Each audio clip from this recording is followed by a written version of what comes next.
Hi, I'm CKnappenberger, and this is my introduction video for EDL851 for Fort Hays State University in the fall of 2018.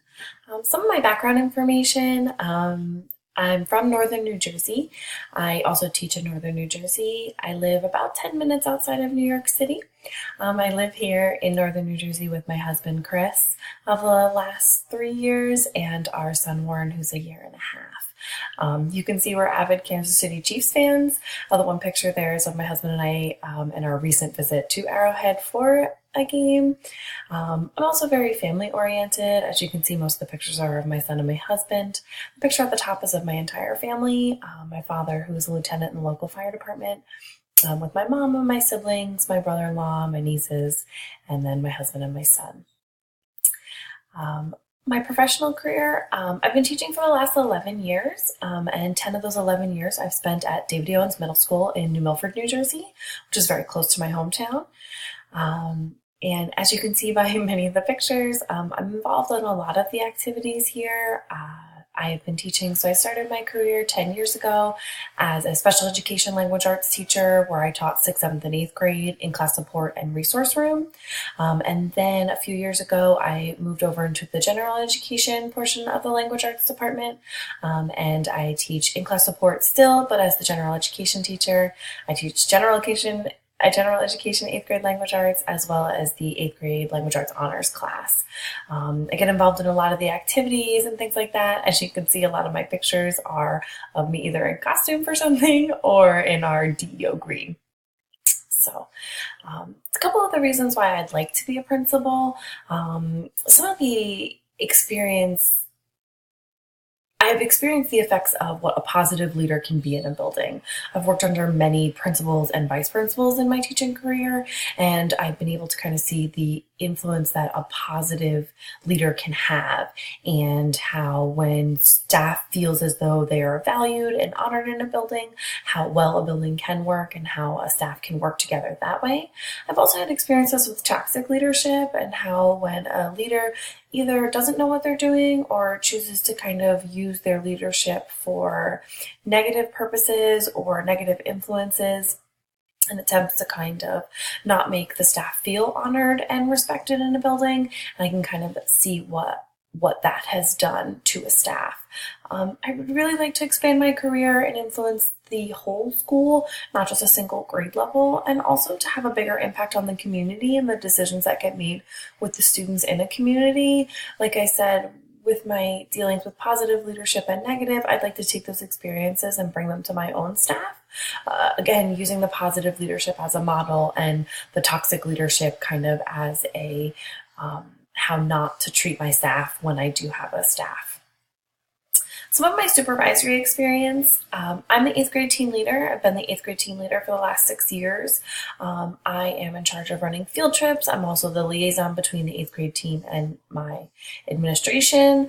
I am the one who needs to help them implement different plans, to come up with different ideas as what we can do as a team for our 8th graders, but also kind of looking at what we can do for the building, going over different policy and procedure, keeping track of kind of what all my teachers are doing and if they need help with anything.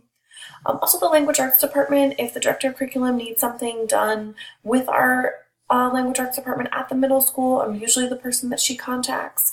I'm also the person who writes the curriculum for the language arts department. So that's one of the supervisory experiences I've had.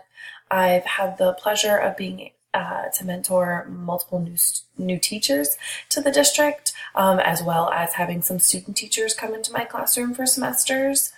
I'm on the hiring and interview committee for our district, our building mostly. I, have sat in on many panel interviews that they've had for staff members they've hired recently. And, my building administration has come to ask my opinion about certain hirees and kind of that along those lines. I'm on the teacher leader committee, which is mostly made up of team leaders as well as other teacher leaders in the building. We meet twice a month in order to discuss things that are happening on our teams or in our building. I'm also the student council advisor as well as the National Junior Honor Society advisor. And in that role, my supervisory experience is kind of showing our student leaders how to be the best leaders they can be and to kind of guide them in that aspect. Evaluations. I've had mostly positive experiences with my evaluations throughout my career. I've had a few negative ones, mostly based off of the system of McCrell.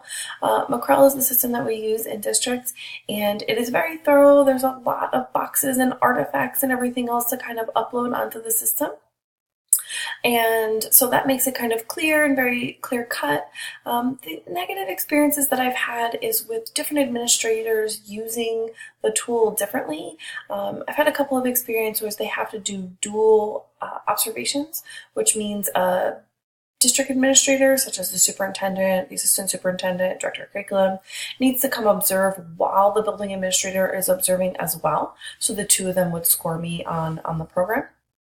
And I've had that a couple years in a row.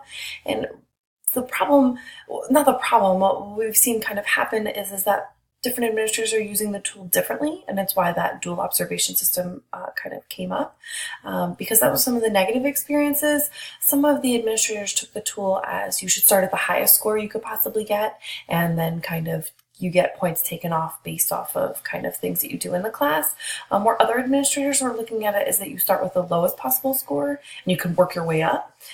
These are two very different philosophies when it comes to using the same tool, and that kind of caused some anxiety with teachers, and also kind of caused some different things with our union and stuff, kind of looking at how the tool should be used, and should a teacher be assumed to be doing the best they possibly can do and then getting points off, or should we assume that they're going to do the worst possible and they should have to work their way up from there.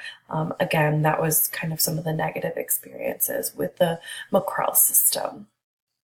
I'm really looking forward to working with everyone. I'm also looking forward to seeing everyone else's videos and getting to know everyone. Thanks.